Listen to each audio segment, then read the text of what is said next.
আসসালামু আলাইকুম ভিউয়ার্স, আশা করি আপনারা সবাই ভালো আছেন। আপনাদেরকে এই ভিডিও থেকে সরাসরি নিয়ে যাব স্মৃতির পাতায় ৮০ থেকে ৯০ দশকে কি ঘটেছিল। ছোট বড় সকলের জন্য এই ভিডিওটি অতি গুরুত্বপূর্ণ। আপনারা সবাই স্মৃতির পাতায় হারিয়ে যাবেন ৯০ থেকে ৮০ দশকে। বর্তমান যুগের সাথে তাল মিলিয়ে কি পরিবর্তন হতে চলেছে বিস্তারিত সকলের জানা দরকার। এই ভিডিও থেকে সরাসরি পার্থক্যটা তুলে ধরা হয়েছে। অনেকেই হারিয়ে যাবেন স্মৃতির পাতায়। সুন্দর সেই দৃশ্যগুলো উপভোগ করুন। আপনাদেরকে ফিরিয়ে নিয়ে যাচ্ছি ৮০ থেকে ৯০ দশকে। এই ভিডিওর মাধ্যমে আরও তুলে ধরছি আমরা ৮০ দশক থেকে ৯০ দশকের মধ্যে যারা জন্মগ্রহণ করেছেন ৮০ থেকে ৯০ দশকের শৈশবের কিছু চিত্র সহ। তবে এগুলো সংগ্রহ করতে আমাদের অনেকটাই ব্যাগ পেতে হয়েছে। অনেকেই হয়তো বায়োস্কোপ দেখেছেন, কেউ বা এরকম ফেরিওয়ালা দেখে ছোটবেলায় অনেক বায়না ধরেছে। এখানেই শেষ নয়, আপনাদেরকে স্মৃতির পাতায় ফিরিয়ে নেওয়ার জন্য আমাদের আয়োজনের শুরু মাত্র। তো ভিউয়ার্স, আমাদের পর্ব দেখতে দেখতে আপনার যে স্মৃতিটি সবচেয়ে মন কাড়বে এবং কি ছোটবেলার কথা মনে করে যাবে সেটি অবশ্যই কমেন্টে লিখে যাবেন।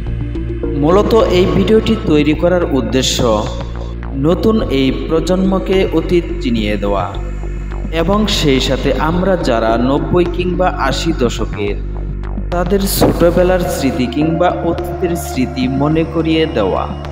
এজন্যই আপনাদেরকে অতীত মনে করিয়ে দিতে পারায় আমাদের তখনই সার্থক হবে যখন আপনারা অতীত মনে করে আমাদেরকে অবশ্যই কমেন্টে লিখবেন, অতীতে আমি এটা করেছি কিংবা এটা দিয়ে খেলেছি বা আমার এটা ছিল। তাহলে আমাদের ভিডিওর উদ্দেশ্যটি সফল হবে বা আমাদের এই কষ্টটি তখনকার আমরা সার্থক মনে করব যে আপনাদেরকে এতটুকু অতীতে ফিরিয়ে নিয়ে গেছি কিংবা অতীতের সেই জিনিসগুলো আপনার সন্তান কিংবা আপনার নাতিপুতিকে দেখাতে পারবেন যে পূর্বে এটা করেছি, এটা ছিল, এরকম ছিল আগের দুনিয়া। যদিও খুব বেশি আগে নয়, তবে অতীত তো অতীতই। অতীতের দিনগুলো কতই না মনে পড়ে আমাদের। সেই অতীতের স্মৃতি কিছু তুলে ধরলাম এই ভিডিওতে। এই ভিডিও দেখতে দেখতে ফিরে যান অতীতের সেই মুহূর্তগুলো অনুভব করুন। মনে হবে ভিতরটা কেমন মোচড় দিয়ে উঠছে।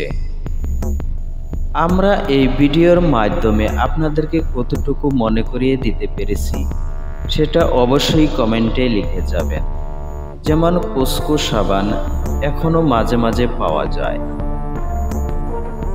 আম ভর্তা কিন্তু এখনো করা হয়, কলার খোলের এই ঢোল এখনো মাঝে মাঝে কোথাও কোথাও বাজানো হয়। হারিয়ে গেছে এরকম কুপি কিংবা দোয়াত। হারিকেনের কোনো নাম নিশানা নেই বললেই চলে। হেজাক তো ৯০ দশকের শেষের দিকেই হারিয়ে গিয়েছে। এরকম টেলিফোনের কথা মনে পড়ে কি আপনার?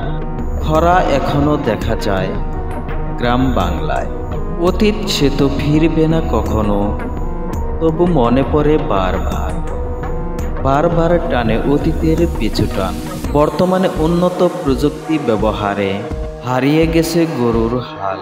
তো ভিউয়ার্স, একটু একটু করে কি মনে পড়তে চলেছে অতীতের সব স্মৃতি? কোনো সমস্যা নেই, এখনো ভিডিওর মাঝামাঝি আছে। আরও অনেক স্মৃতি বাকি রয়েছে যা ধীরে ধীরে দেখতে চলেছে।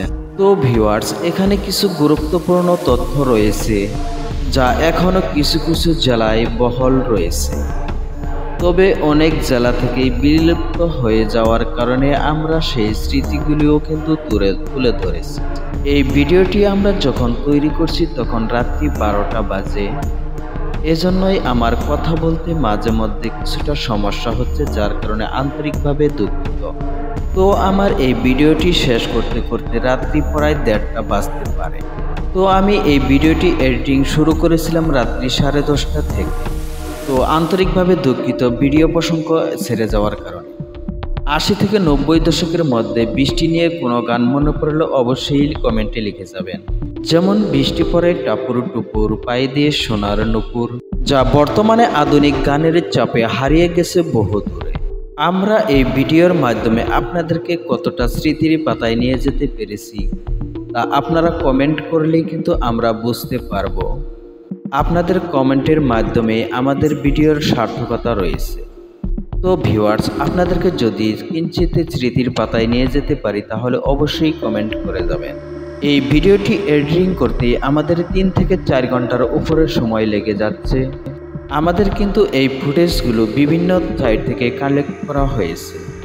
তো আপনাদের ছোটবেলার কোনো খেলাধুলার কথা মনে পড়ে কি? বাবুই পাখির সেই বাসার কথা মনে পড়ে কি? মনে হয় ঘুমিয়ে পড়েছিলাম। ওই দেখা যায় তাল গাছ, ওই আমাদের গা। ৯০ দশকের হাট বাজার কেমন ছিল? গ্রাম বাংলার মেঠোপথ প্রায় হারিয়ে যেতে চলেছে। কুঁড়ে ঘরের সেই স্মৃতির কথা কি মনে পড়ে? বিভিন্ন ডিজাইনের মাটির চুলা আধুনিক প্রযুক্তির কাছে হার মেনেছে।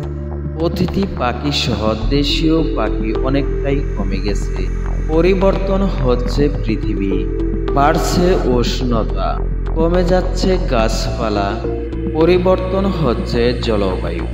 ব্যস্ততার কারণে কমে যাচ্ছে একতা। তো ভিউয়ার্স, এখনো পর্যন্ত আপনার অতীতের কোনো স্মৃতি মনে পড়েছে কি? যদি পড়ে থাকে অবশ্যই কমেন্টে জানাবেন। চলে যায় দিন, পড়ে থাকে স্মৃতি। তো ভিউয়ার্স, একটাই দাবি, ভিডিওটি ভালো লাগলে অবশ্যই কমেন্ট করবেন। আমরা প্রায় ভিডিওর শেষের দিকে প্রায় চলে আসছি। গাছ লাগান, পরিবেশ বাঁচান স্লোগান যদিও পুরাতন, কথাটি কিন্তু অত্যন্ত মূল্যবান। বিশেষ করে জলবায়ু পরিবর্তন কিন্তু বিশাল সমস্যা, যা বর্তমান বাংলাদেশের মানুষ হারে হারে টের পাচ্ছে। বর্তমানে যে হারে গাছ কাটা হচ্ছে সেই হারে কিন্তু লাগানো হচ্ছে না। তো গাছ লাগান, পরিবেশ বাঁচান, এটা বর্তমান সময়ের দাবি। অতীত থেকে শিক্ষা নাও, ভবিষ্যৎ করো, খারাপ কাজ থেকে বিরত থেকে ভালো কাজ করো। এছাড়াও পরিবেশে ভারসাম্য বজায় রাখতে গুইসাপ, শঙ্গল, মেসুবাগ ইত্যাদি প্রাণী কিন্তু মেরে ফেলা হচ্ছে বিভিন্ন কারণে, যা পরিবেশের ভারসাম্য বজায় রাখতে অনেকটাই গুরুত্বপূর্ণ ভূমিকা পালন করে এই প্রাণীগুলো, যার কারণে বেড়ে গেছে সাপের উপদ্রব। তো এই কথাগুলো এজন্যই বললাম, বর্তমানে স্মার্টফোনের যুগে বিভিন্ন গেম খেলে পোলাপান কিন্তু রাস্তার পাশে বসে জঙ্গলের ধারে। এজন্যই এই কথাগুলো বললাম শেষের এটুকু। তো ভিউয়ার্স, ভিডিওটি এ পর্যন্তই। এতক্ষণ পাশে থাকার জন্য ধন্যবাদ। আসসালামু আলাইকুম ওয়া রাহমাতুল্লাহ।